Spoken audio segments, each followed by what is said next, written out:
د مشترکه کور مسلې یعنی جوائنٹ فیملی الله څومره چې مسلې دي زیات تر کنه دا مشترکه کور کی ښه او هغه مور او پلار چې په خپل جمدانه مې د خپل بچی جدا کوي نه الله هغه هم دې سازي بیا چې د یو بل ګریوانو ته لاس واچي پسلو کې بچرته یو کور دوی چې هغوی اتفاق په خېستی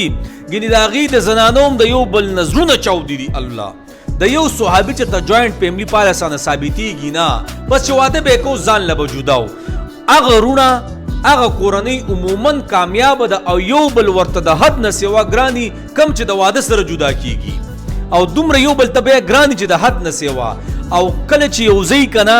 نو اکثر نه مړه بلکې 95% په داسې خبرو باندې بیا جدا کیږي الله چې یو بل مخې له بیا نه ورځي یو بل سره غم خادیانی ختم کی د یو بل بچی بیا په یو بل باندې بدلږي د یو بل زنانه په یو بل بدلږي یو بل بیا مخونه پټي دغه خواږه خواږرونه خويندې چې د واده نه پس بیا نه الله بیا پوره جاخي نو یې مور او پلارا په خپل جمدانه باندې ټول بیلوا او نمبر پیک د زبدلته ما زبدلته زب اغلته ما ستا د مرګ نه پس ګوره بیا ډیر او اکثر خو یو بل